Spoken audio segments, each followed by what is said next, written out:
Vamos falar agora das chuvas intensas que causaram danos na cidade do Rio de Janeiro e também nas cidades de Petrópolis e Nova Friburgo, na região serrana, que entraram em estágio de atenção. Nós vamos fazer agora um giro por lá com o repórter Matheus Kuelzer, que vai trazer mais detalhes aí dessa informação. Bom dia, Matheus, seja bem-vindo.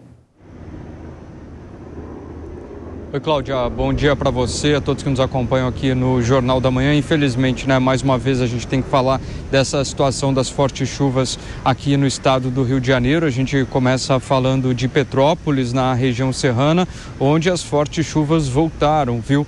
A Defesa Civil tem trabalhado de forma intensa para que a situação possa de alguma forma ser normalizada. Hoje, um ano daquela grande tragédia onde, infelizmente, mais de 200 pessoas acabaram morrendo. Imagens que circularam na internet, quem nos acompanha por imagens podem ver a força da água, carros que não conseguiram trafegar, que não conseguiram passar pelas principais ruas da cidade. Como eu falei anteriormente, portanto, a Defesa Civil colocou a cidade em estágio de atenção, justamente para que as pessoas tentem e possam ter um cuidado maior. A gente fez toda a cobertura no ano passado sobre essas fortes chuvas, as pessoas que estavam em áreas irregulares, em áreas onde aconteciam deslizamentos de terras, e por isso então a necessidade dessas pessoas estarem atentas a esse período de chuva.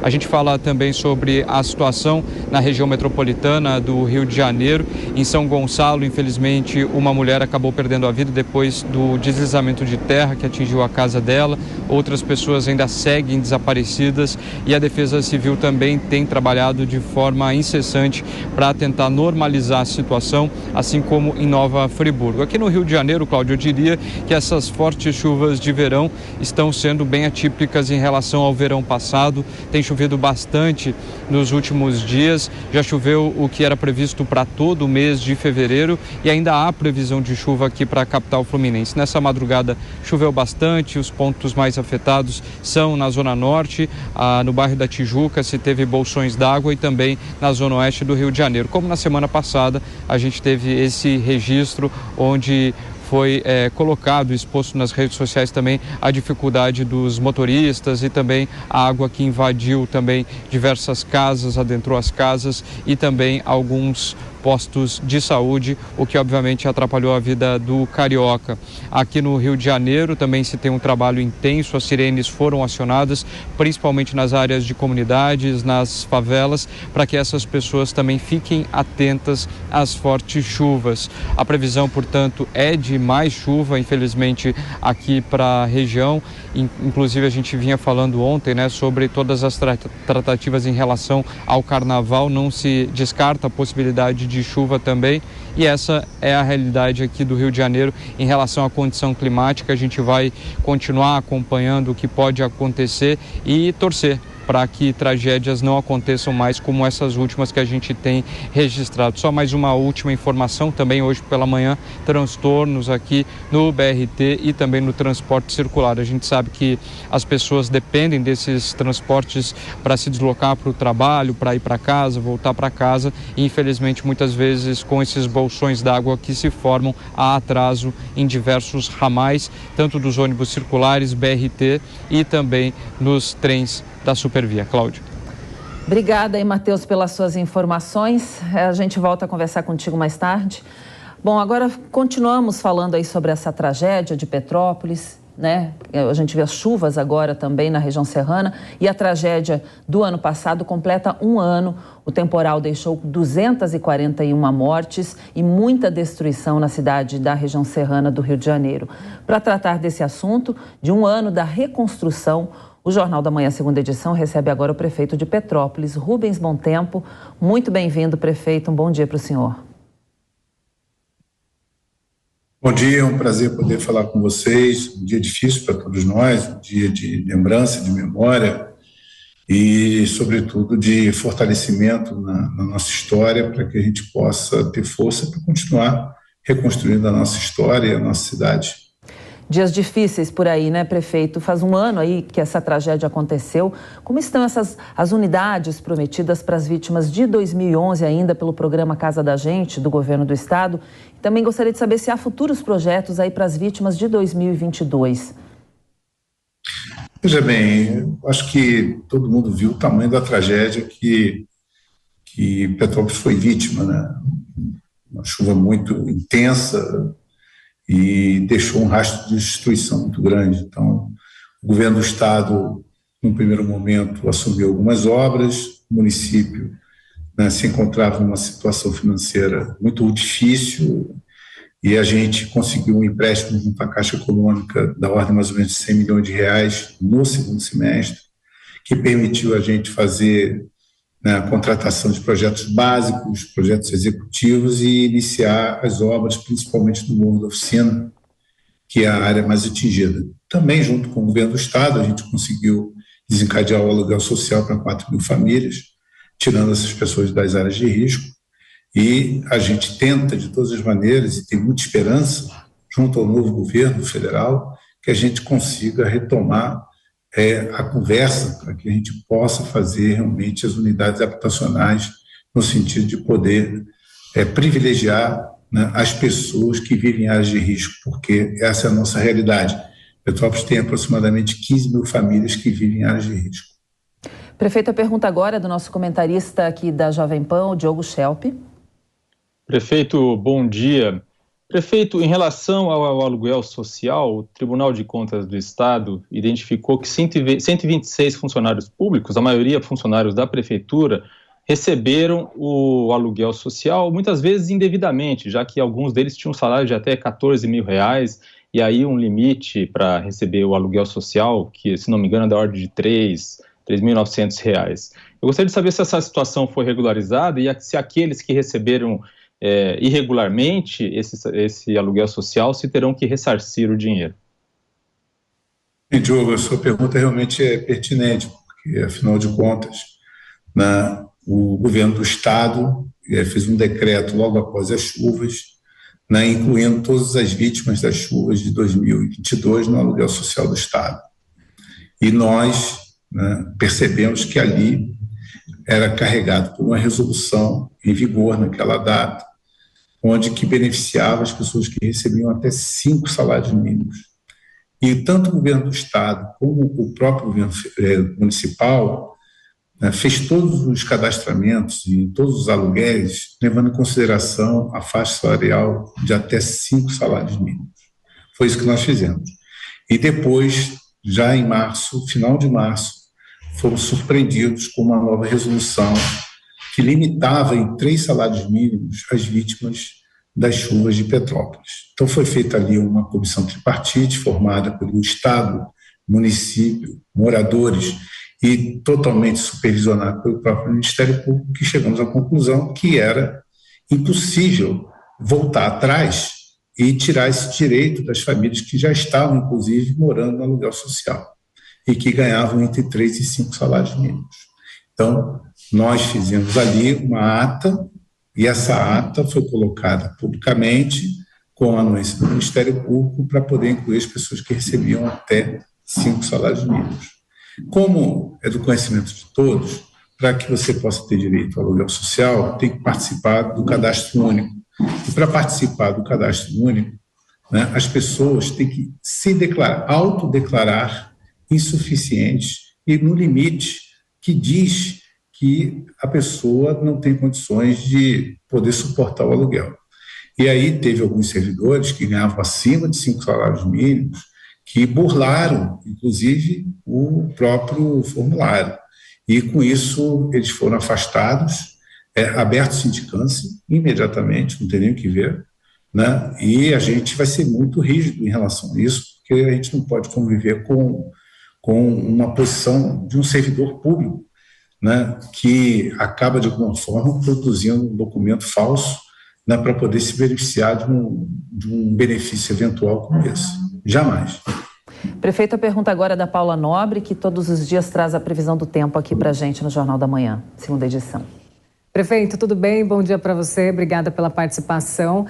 Prefeito, quero fazer a seguinte pergunta para você. Primeiro, lembrar um pouco do que aconteceu, né? A gente sabe que nem todas as regiões do Brasil, elas são preparadas para receber a quantidade de chuva que tem caído nos últimos dias, aliás, nos últimos anos. Muitas anormalidades a gente tem visto em relação às precipitações.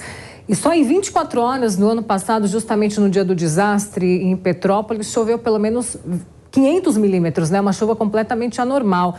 E ontem, praticamente depois de um ano dessa tragédia, a gente teve mais milímetros de chuva também. De fato, não chegamos aos 500, mas chegamos a um volume, uma quantidade boa, né? Uma quantidade de chuva grande. Como que a região está se preparando aí para essa quantidade de chuva? Como que vocês têm feito? Como que está a região ali dos deslizamentos também? Há mais riscos? A gente ouviu falar bastante no dia de hoje, logo nas primeiras horas do dia, das sirenes que foram acionadas. Como que vocês têm feito esse preparo na região? A gente vem trabalhando em ações estruturantes e não estruturantes. Ações estruturantes, como eu lhe falei, né, depende realmente de recurso. A gente conseguiu um empréstimo junto à Caixa Econômica Federal, desenvolveu os projetos, as obras estão acontecendo principalmente no Morro da Oficina, na Vila Felipe, e em parte também na região ali da Chácara Flora. Então, a gente já percebe que essas ações, elas estarão, digamos assim, tendo um encaminhamento. Agora, são as ações assim, não estruturantes que elas precisam também, de alguma forma, estar presentes na vida da cidade. A gente está decretando agora, né, dia 15 de fevereiro, como dia oficial, para que a gente possa fazer um debate sobre as mudanças climáticas, inclusive, junto com as universidades, hoje a gente vai estar fazendo um grande debate, um grande simpósio sobre as mudanças climáticas e, sobretudo, a necessidade de adaptação das cidades, principalmente das cidades metropolitanas do Brasil, para que possa, de alguma forma, né, se proteger cada vez mais das mudanças climáticas, como foi muito bem colocado por você. Esse é um grande desafio que a gente tem que enfrentar, e nós temos que enfrentar dessa forma, fortalecendo cada vez mais a defesa civil nas ações não estruturantes, tentando criar uma cidade mais resiliente, onde que o cidadão tenha mais consciente do seu papel, onde que os núcleos de defesa civil comunitários possam, de fato, construir uma articulação com o tecido social local, né, que eles conhecem melhor o território do que todos nós, fazendo mapas de fuga participativo, fazendo com que as escolas daquele território tenham realmente projetos de escolas resilientes. Então, está a Defesa Civil, né, de Conselho Municipal de Defesa Civil, que nós criamos ano passado, Fundo Municipal de Defesa Civil, dando autonomia e recursos para que a Defesa Civil tenha um orçamento e possa, de alguma maneira, estar melhor estruturado, melhor do que quando eu encontrei a prefeitura, porque vocês se lembram, eu tinha apenas 45 dias de mandato quando eu cheguei. Então, eu encontrei uma Defesa Civil sem nenhuma estrutura, sem nenhum orçamento. Hoje, graças a Deus, a gente conseguiu, durante um ano, criar um plano municipal de inundação. A gente, com isso, colocou mais sirenes, colocamos cancelas eletrônicas para evitar qualquer tipo de transtorno maior e, com isso, gerar mais segurança para a cidade como um todo. Ontem foi um dia difícil. Choveram 100 milímetros em apenas uma hora. Né? Foi muito difícil. Mas, graças a Deus, a gente conseguiu suportar essa carga hídrica. Né? Mas foi muito difícil, são dias difíceis que a gente tem vivido, né? Mas eu acho que é isso. A gente tem que tentar fortalecer cada vez mais a Defesa Civil do município de Petrópolis, que eu acredito que está fazendo hoje um bom papel. Prefeito, ainda há escombros aí em alguns locais e bairros atingidos pelas chuvas do ano passado.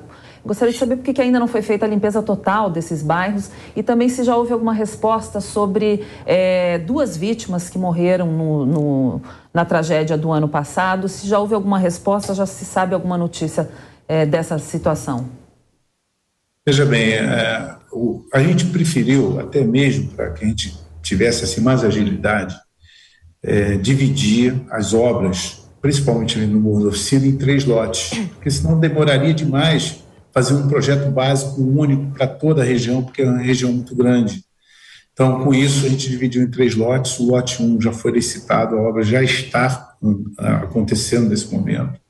O lote 2, a licitação vai acontecer agora na sexta-feira, dia 17, e o lote 3 é a área onde que ainda tem muitos escombros, porque a gente precisa ainda construir esse projeto junto com a comunidade, junto com aqueles que realmente conhecem o território, como eu falei.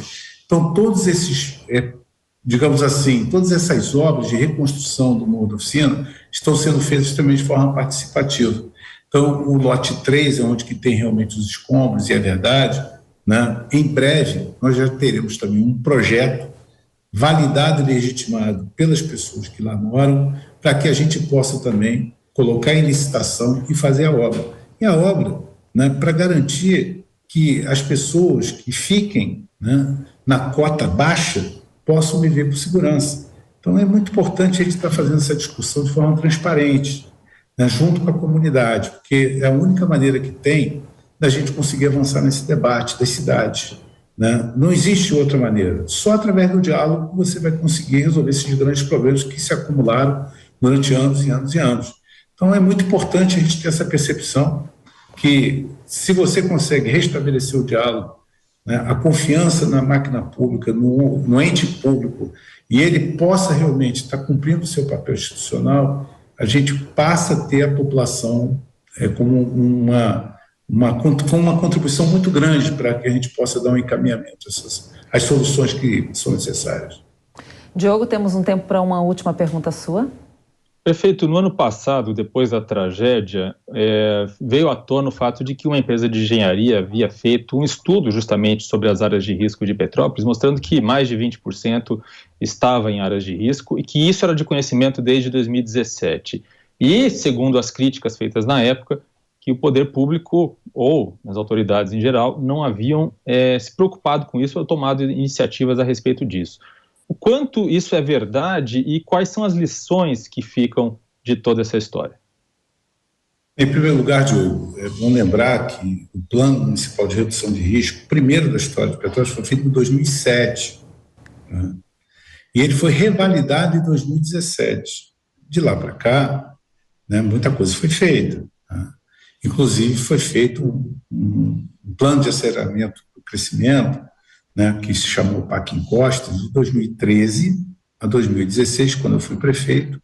Eu executei, né, de 2014, 15, 16, 50% das obras do PAC Encostas.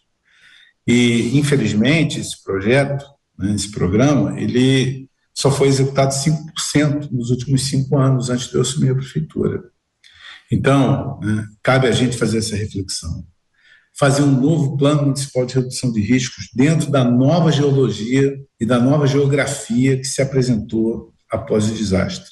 Estamos contratando, né, e a empresa que vai fazer é a mesma empresa que já fez lá atrás. Então, eu acho que é uma empresa que conhece bem o território, que vai poder atualizar esse plano municipal de redução de riscos, e cabe a gente, né, perceber que a gente tem que acionar o Sistema Nacional de Defesa Civil. Ou seja, construir matriz de responsabilidade, onde que o ente federado, o município, possa dar sua contribuição, mas também o Estado e a União precisam também contribuir, porque só o município sozinho não consegue resolver esses problemas. Tanto é que a área do Morro da Oficina, todos nós sabemos que é uma área federal, que foi ocupada durante muitos e muitos anos. Daí o governo federal, né, de alguma forma, foi negligente também durante todos esses anos. Então é importante a gente construir uma matriz de responsabilidade sem querer empurrar a culpa para A, B ou C, e que possa, de alguma forma, enfrentar o problema, sempre com transparência, que é isso que a população quer. Muito bem, sobre a tragédia aí de Petrópolis em 2022 e as chuvas intensas de ontem, a gente conversou com o prefeito da cidade, Rubens Bontempo. Muito obrigada pela sua entrevista, pelo seu tempo, prefeito. Um bom dia, uma ótima quarta-feira para o senhor. Obrigado.